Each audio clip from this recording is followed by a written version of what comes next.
Salutations, I'm the Vengeful Vadam, and we have another Halo E3 presentation to take in.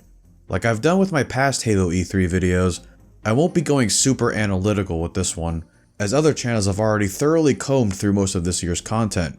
This video is mostly going to be an opinion piece, but I'm still going to be pointing out specific things I've noticed throughout all of this content and give my thoughts and predictions on each of them. Without wasting any time, let's get started. We start with a small snippet of campaign footage. The small amount of what we saw was indeed neat and all, but I was kind of hoping for some more campaign gameplay to get a better understanding of what the gameplay loop is going to look like for single player. We know for a fact Halo Infinite is not going to be an open world game, but it'll have elements from that genre, such as side quests like rescuing Marines and capturing bases. I will say that just from this few seconds of campaign footage, I'm getting heavy Far Cry vibes. In Far Cry 3, for example, you liberate enemy camps, take on side quests to help your allies, and turn on radio towers to gain visual intel from your surroundings. I get the strong feeling that we'll be able to take on similar objectives in Infinite, being able to take over banished camps and convert them into UNSC fortifications. We even saw something similar to Far Cry's map during Infinite's E3 2020 presentation last year, with waypoints indicating different objectives for the players to tackle, as well as menu selections for upgrades, which we still know nothing about. Moving back to the new campaign footage, at the base, it appears you'll be able to select which weapons and vehicles you want to take with you, as seen by this vehicle pad and the weapon box with the AR hologram. I think these will work in one of two ways. It'll either be like Far Cry's system where more weapons will become available to you as you progress through the game, perhaps even after completing a certain set of tasks like liberating an X number of banished camps, or, since this game isn't a true open world game, the weapons and vehicles available to the player will vary based on the level or main objectives, with a more diverse selection being available in later missions. There can even be some kind of credit system where you can accumulate credits to purchase higher tier weapons, vehicles, equipment, and ammunition. With Halo Infinite having a dynamic day and night cycle, I also wouldn't be opposed to having access to different variants of the human weapons, such as the suppressed assault rifle rec variant seen in Halo 5. Which would allow you to sneak around banished camps at night and silently kill each enemy without being detected.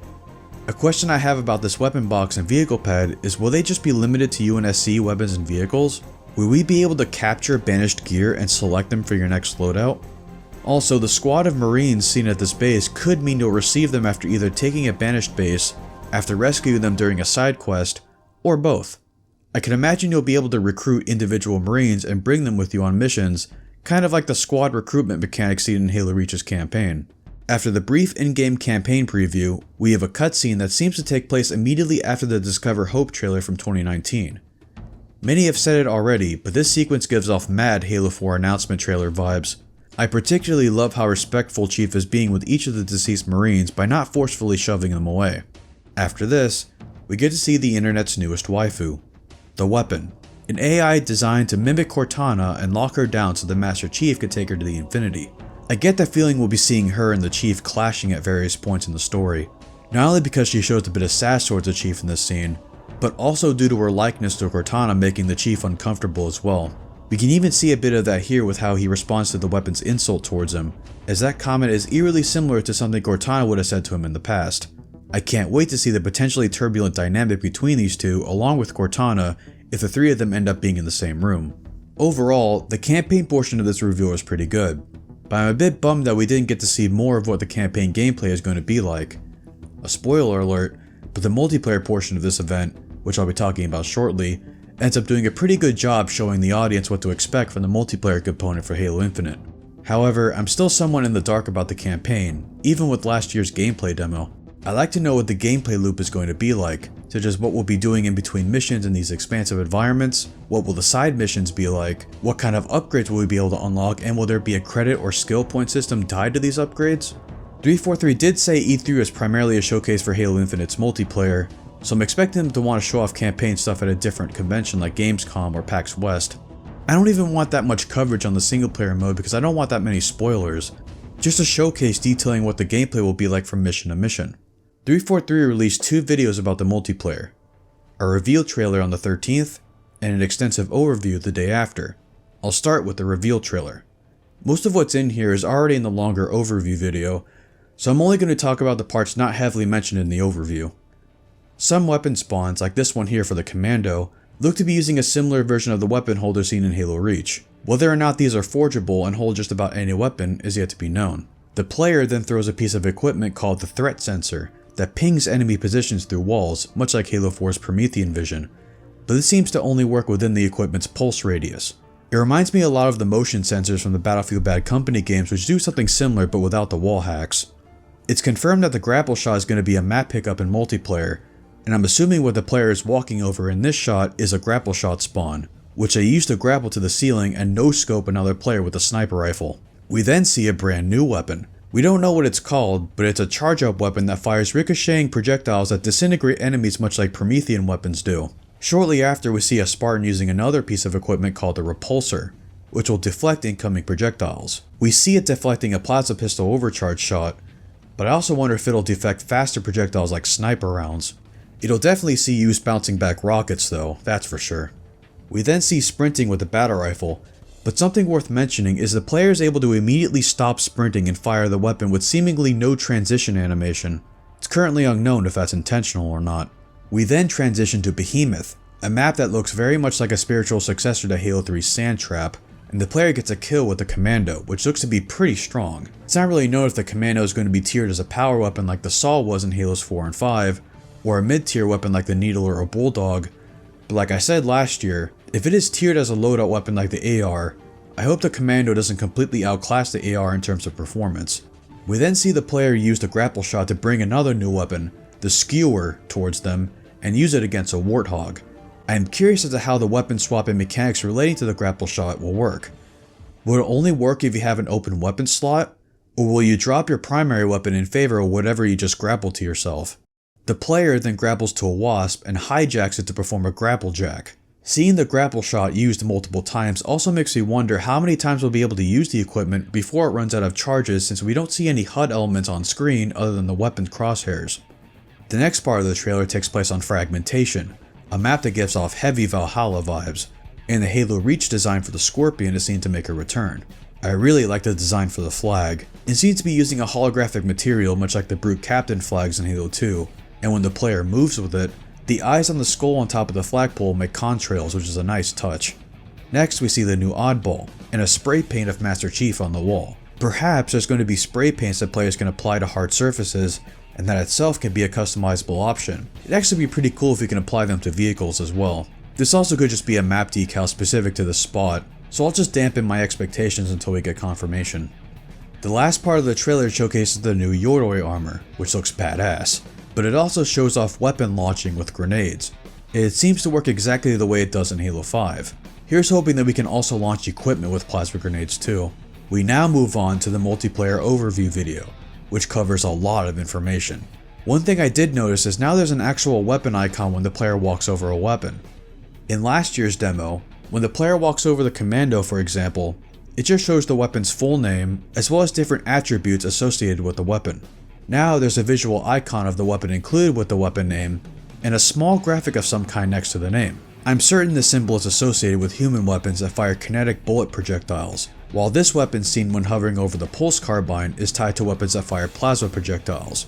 I think this is a much better implementation of giving quick information to the player in the heat of battle. Last year's rendition would have involved a bit too much reading had that been the official version. Something I want to point out is the Bulldog shotgun seems to have a pretty good amount of range to it, but the damage drop off seems massive, so it would be best to use at extremely close quarters. Something I also noticed just briefly after the player gets a kill with a Bulldog melee was a notification for the player to pick up a spike grenade. This effectively means that players will only be able to carry a select number of different grenade types at a time, unlike in Halos 3, 4, and 5 where you can have more than 2 at a time. This is actually something that Halo Reach was originally going to have. If you give yourself the unused spike grenade inside of your grenade inventory, if you walk over a frag or plasma grenade, you'll be given the option to swap out one of your grenades with whichever one is on the floor. The spike grenade itself in Halo Infinite also looks a lot like its Halo 3 counterpart, and is given the kinetic bullet projectile icon next to the name, most likely referencing the spike shards that shoot out of the grenade upon exploding. It looks like Smart Scope from Halo 5 is set to return. However, the feature doesn't look to be nearly as viable compared to Halo 5's Smart Scope, only providing a 1.4 times zoom magnification and nothing else. In Halo 5, Smart Scope not only gives a player a small amount of zoom, but it also increased accuracy in the form of less screen shake and a tighter firing spread for most weapons. This doesn't look to be the case with Infinites, and it doesn't even give an ADS animation for any of the weapons using it. The question that arises then is, why include Smart Scope at all if it's just going to be heavily nerfed? What purpose does this serve? While I understand where people are coming from with that sentiment, and I have to agree a bit with it myself, I'm certain the reason it made it in is for accessibility purposes. I assume 343's idea for this was that newcomers to the Halo franchise are most likely coming from FPS games that feature ADS, like Call of Duty and Battlefield, and using weapons such as the Needler and AR that don't have any form of zoom would be pretty awkward for them. I personally don't find this mechanic to be that much of a deal breaker for me, and I'm willing to tolerate this trade-off if it means that weapons like the AR don't become dummy OP like they were in Halo 5. It looks as if the drop wall will have damage sections all throughout its projection, so players can focus fire on specific parts of the shield to break through it to engage enemies on the other side. Personally, I like that idea much better than the bubble shield. It seems you can use the repulsor as some kind of super jump tool, which I find to be really neat. I'm glad 343 is looking to make these pieces of equipment multi-purpose. The grapple shot, for instance, can take you to other locations, but it can also grab objects from far away and bring them to you. It really makes you weigh your options regarding what you'd rather use your equipment for. Do you want to use the repulsor to gain a higher vantage point? Or do you want to save it and use it against that enemy player that just picked up rockets?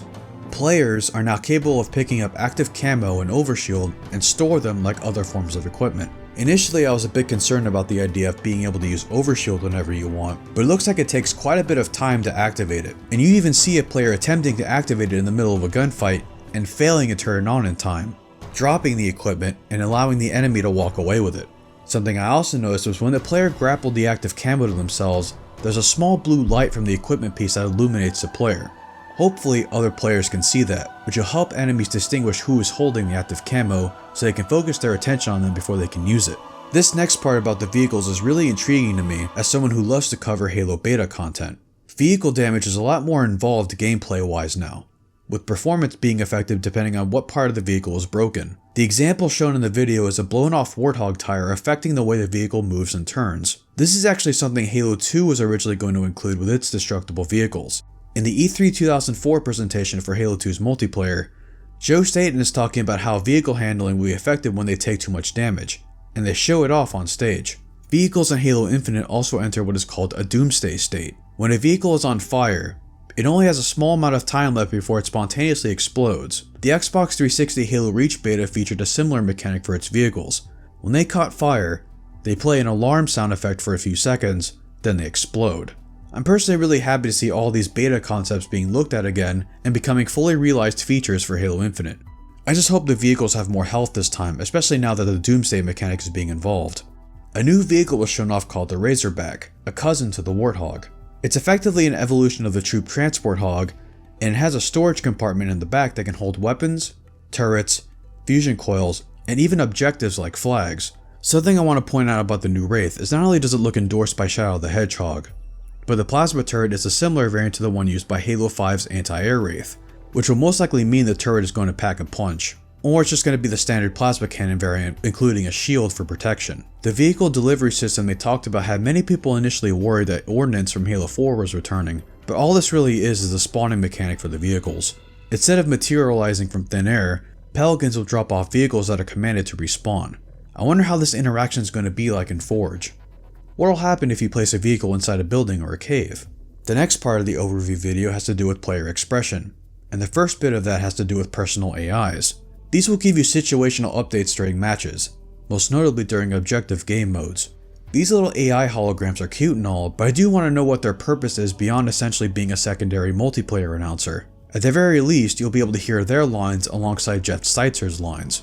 They then show off the armor customization, and the amount of options is absolutely staggering. They really took the Halo Reach approach to Spartan customization and turned it up to 117. There's probably billions of different combinations to choose from, and I'm glad to see just how amazing all these pieces look. I'm still kinda iffy about the armor coding system replacing traditional armor colors, as well as the fact team colors are being phased out in the form of outlines. But if it's any consolation, your Spartan designs will always be in full display regardless of what mode you play. But I understand those who have gripes about it. I do want to mention how the MCC really does feel like a test bed for Halo Infinite regarding all these new features. like weapon and vehicle skins, as well as the new armor pieces being introduced. Considering Infinite's going to be getting new seasonal content much like MCC has been getting this past year, other than the battle pass, I can imagine many of the unlock methods will be similar to the challenge and season point systems that we have right now in MCC. Before I talk about said battle pass, I want to point out that the plasma the pulse carbine looks like its projectiles have a small amount of target tracking against enemy players, which will definitely allow it to be a more viable killing weapon.